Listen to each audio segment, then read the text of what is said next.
Hi love, welcome to my YouTube channel. If this is your first time of seeing me on YouTube, please subscribe and like and share. And if you're a returning subscriber, thank you. I love you so much. So this video is for all the students who are currently on strike and living with their family or their relatives, and all those who are actually going to school but also living with their family or relative. This video is for you. If you know someone like that, please share this video to that person. Now, the first step I'm going to tell you on how to thrive while living with your parents or your family at this point is to pray. So I'm saying you should pray because really surviving and thriving and being happy while living with your parents and family and siblings requires strategy, requires a plan, and that plan is something only God can give you. Book of Joshua, there was a time that Israelites had to face a war. They had to go to war against another country, so they had to fight this war, but they didn't have a strategy, they didn't have a plan. They tried but they failed, and then they went to consult God, and when they consulted God, God gave them through Joshua a plan, a way of conquering these people, a way they would conquer these people and how they would do it. So it's the same thing I'm asking you to do. Consult God, because He's going to bring the strategies you need that are peculiar to your situation and to your family. And even these strategies I'm giving you right now came from this case from praying. Through praying, I was able to get them, and I'm using them, and they are working. The second thing is to understand yourself. For instance, what makes you happy? What makes you unhappy? What would happen at home and it will distract you? What would happen and it will make you unwell? What kind of situations do you thrive in? What type of environment do you thrive in? What thing gets to your mental health? For instance, if you're constantly having issues with people you're staying with, are you still going to function very well? When you say, I don't even care, they can do anything, they can do anyhow, is it true, or do you really care? Those are things you need to understand about yourself. Things you need to know. See myself as an example here. I know that when my parents are unhappy and I can do something to make them happy and I'm not doing it, or I'm not taking care of them, why I should take care of them, it makes me unhappy. I know that I cannot thrive in a situation whereby there is no peace. I can't thrive. I'm unhappy. I'm constantly thinking about that person, about that thing that has upset me. So I try to avoid all those things, and I don't like confrontation. So I try to avoid everything that will lead to confrontation, that will lead to lack of peace in my environment. That is me understanding myself and knowing what works for me. What works for you? For you, what works for you? You need to know what works for you. The third thing is understanding your family dynamics. When I say understanding your family dynamics, I mean how does each member of your family react? How do they talk? How do they think? How would they act? How do they respond to things? For instance, who is the most likely to get angry when you don't do your house chores? Who is the most likely to get angry or to get upset or to start saying things, hurtful things to you when they see you on your phone constantly? Who is that person that does not understand what you do for a living? Who is that person that feels you are lazy? Who is that person that's likely to act this way because you didn't do something like this? These are things you need to understand about them. Who is most likely to stress you out? These are things you need to know about your family. Who is more likely to understand? Who are you more likely to communicate with that will understand you very well? These are things you need to know. And I keep saying family, but it can also be the person you're currently staying with, the family you're currently staying with, those people you're living with that is not really your biological family or even your biological family. The first thing is, how do you recuperate? How do you come back to yourself? How do you balance yourself out? How do you balance the negative and the positive together? For instance, myself, I'll keep saying for instance so you understand what I'm trying to say. I've had a month that had me constantly going out. And I'm tired. I need to recuperate. I know what I need to do is to have time to myself, have an hour to myself, to just read a book or watch a movie by myself without interruptions, even though that is difficult to find at home here. I can't even find 1 hour to myself to just read a book. I can't find it here. Then if it's a month but I've been indoors for 1 month and I know I need to just go out, I need to breathe outside, I need to go outside. I might not go with someone, but I need to breathe. So now this is me knowing myself, and this is me knowing what works for me. And what you need to ask yourself is, how do you recuperate? So you know that, okay, when you are tired and everybody is so annoying, I don't even know why everybody is so annoying, and you can't even look at anybody's face, and you don't even want to notice anybody again, you know you are tired, you know you are exhausted, you know you need to rest. How do you recuperate? You have to answer that question for yourself. That's myself right here. What I've needed for the longest time is to go out, to eat out, to do something outside, not indoors, not staying at home. And I really found it hard bringing out that money and go and spend it. I feel like it's so expensive, but at the same time I'm looking at my mental health. I'm looking at what makes me happy, what I will do, and I'll come back to being at my best. what's that thing, and I know it's going out, and I find it difficult bringing out this money. And that's why I'm saying this to myself as well as saying it to you who is listening to me. If you feel your method of recuperation is expensive, but you need it, you just have to do it. Don't really think more of cost. I'm not really a fan of instant gratification, but for this one, you need instant gratification because it's not easy. I'm here with my family and I know it's not easy, and I'm wondering how it is with you. I know it might not really be easy with you as well. Have yourself a me time or have a me time. For me, my me time is when I'm at home. If it's on a day I didn't go to work and I'm at home and nobody's at home, I might take out 30 minutes on YouTube or just put on a music video and I start dancing to myself. It just gives me joy. I'm jumping up. I don't know how to dance, but I'm dancing. It's making me happy. By the time everybody comes back home, I'm already back to the happy chidima. I'm not anxious. I'm not stressed out. Like once I have that time to do that, it makes me happy. Then if I go to work, what I try to do is to stop maybe 2 bus stops away from mine just to trek back to the house. When I trek to the house, I just feel like I'm seeing people, I'm thinking about this, I'm thinking about this. It's just putting my head in perspective. And by the time I come back, I might be tired from working, but I'm still not grumpy and I'm okay and I'm fine. So if you want to get a me time, the best thing is to plan yourself. You can plan with your paper, you can plan with an app, but it's most ideally to plan with paper or with an app so that you have something written down and it's holding you accountable rather than your head. You try to plan. For me, I have my work schedule in hand, I have my house chores in hand, I have all the things I need to do for myself in hand. Or even when something comes up and I don't follow that plan, I'm still okay because I know I'm still going to get back on track for following that plan. So get yourself a me time. Plan yourself, plan your day, plan your week, plan everything. I've written down most of those points in my book, and now I want to read it out because I don't want to miss anything. I want to say the exact way the thought came to me when I was writing it down. System is that silence is ultimate. Silence is golden. Silence is the way to go. And let me tell you why. Now I said the ultimate thing is silence. I learned that humans are imperfect. We're a family, but a family of different people with contradictory temperaments, and how we all handle things are different. Having understood myself, I know that I like a peaceful environment, and that talking back or answering back or arguing is going to take that peace away. Why argue?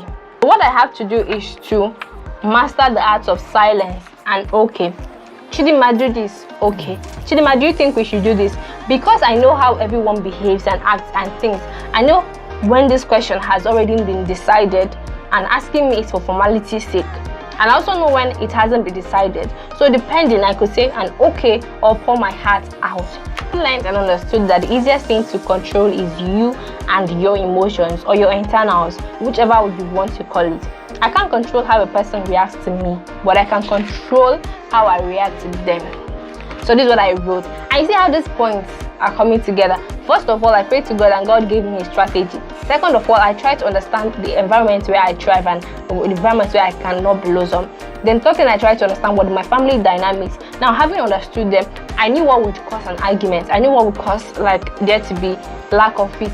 If I know that when I say this, it's going to cause an argument between the both of us, and I don't like a situation like that, why argue with you? Why not just let that thing slide? Why not just move on from myself? Okay? And then I said I always use an okay or a silence. When someone says something that hurts me, silence. When someone asks me to do something, okay. Because I say it that way, that feeling or that emotions of anger will easily pass. But what I say and the response it will erupt will still linger for quite a while. And like I said, you can't control another person, but you can control you. Like I said, if I should control my anger will pass. But if I don't control myself, and I'm expecting to control someone by giving them a reply, and the person says something hurtful to me and I say something hurtful back to that person, you see what we are doing there? It's a cycle and it's continuous. But when I keep quiet, that emotions I'm currently facing, they quickly go off and I'm free from them, and I don't have any issues with anybody. The seventh one is manage your expectations or hope for the future and think of the reality before you. I'm going to also read it out like I wrote on my notes before I explain. For instance, you expect that your parents would understand that social media influencing is an actual job. You expect them to understand that you're an adult and you can go and come as you please. You can expect that they allow you go out more often without restricting you. The truth is, these are all expectations you have. It can be as little as expecting them to know and see that you are tired and exhausted so they don't send you on errands. Now stop expecting and start facing facts. If they don't see why you need to be on the phone all the time, plan yourself in such a way that they don't have to see you with the phone all the time. And when you're too tired, explain it. Stop living the illusion of if I were in school. We are not in school. Face it and plan around it. Now, what do I mean by face? I just read it out, but in case you don't understand, when I say face reality and stop expecting, most times you are feeling the way you are feeling now because you're expecting that these people will treat me in this type of way, my family will treat me in this type of way, people I'm staying with are supposed to treat me in this type of way, and that is why you're feeling bad. Stop expecting them to treat you in a particular way. They're not treating you in that way, so why are you still expecting them to treat you in that way? Why? Stop expecting. You might be expecting that, okay, they know you work a 9 to 5, and when you come back, you're not supposed to clean the house or do anything. But the reason why you're still annoyed with the fact that they have obligations they want you to fulfill is because you still have expectations that they're not supposed to expect you to do this thing. The moment you remove that expectation, you see yourself planning yourself around the idea of, when I come back, I have this and I have that to do. When I said something of stop living in the illusion of if I were in school. You're not in school. Face it and plan around it. You know how we all keep saying, if I were in school, I would be doing this and this. I would not be doing this and this. The truth is, having that mindset, it keeps you feeling unsatisfied and uncomfortable where you are currently. Me, for example, I kept feeling like, oh, if I were in school, I'll probably be running every morning and I'll be in shape. My stomach will not be this big. My stomach will be inside because it had been going inside already before I came back home. But now I can't even go and run. Before, if I were in school, I probably have time for myself. I read 4 books in a month, but now I don't have time again. I can't even read 4 books in a month. Instead of thinking that way, why not focus yourself on knowing how to make things work for you while you are at home? Your expectations, they cloud you in such a way that you stop thinking of how to handle reality, how to handle what is before you. You keep comparing. When you're busy comparing, how are you going to have time to look at what is happening now?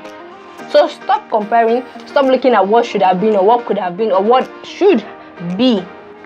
Start looking at what is. And I'll continue. There's these 2 quotes I like. The first one is, you will never find time for anything. You must make it. This is a quote by Charles Boston M. Boston. I don't know if it's Boston or Boston M. But what does this quote say? You know, a lot of us are complaining that I don't have time to do. I know my greatest challenge is I don't have time to do this. I don't have time to do this. And it just makes me annoyed that I don't have time to be productive for myself. I don't have time to invest in myself. And it makes me annoyed. And if I'm annoyed, I'm not just annoyed inside. I'm annoyed outside. And I start to give everybody their own share of my annoyance. I'm sure that is how it is for some other people. If your annoyance is that you don't have time to do this, you don't have time to do that, the truth is, if you keep wallowing in I don't have time to do this, you will never have time to do that. Change that mindset of I don't have time to do this, I don't have time to do that to how can I do this while doing all of this. So for instance, for my YouTube channel now, I don't have a specific time of, oh, this is my recording time, and everybody has to plan their life around my own recording time. And if there's something you want me to do, but I know that I will not leave my recording time and do that thing for you. I know that's going to cause problems. So what do? I plan myself around how can I film despite doing everything that I'm doing. So I just find time in between and I record and I film, and it works. Then the next quote I like is another one by Venus Williams. She says, I don't focus on what I'm up against. I focus on my goals and I try to ignore the rest. Do you see that? I don't focus on what I'm up against. I focus on my goals and I try to ignore the rest. Stop focusing on how staying with your friends is the most uncomfortable thing. Stop focusing on the fact or on the freedom and restrictions or the lack of freedom or restrictions you are currently facing. Stop focusing on all the bad energy. Stop focusing on the attitude of your family member. Stop focusing on how they are treating you and how you expect to be treated. Stop focusing on that. Rather, focus on what you want and ignore every other thing. Once you start focusing on what you want to achieve while at home, everything starts shifting and you start seeing a way where you did not see a way before. If you wanted to see perfect human beings, you should go to heaven. That's where you see perfect human beings. But as you're on earth, expect imperfection.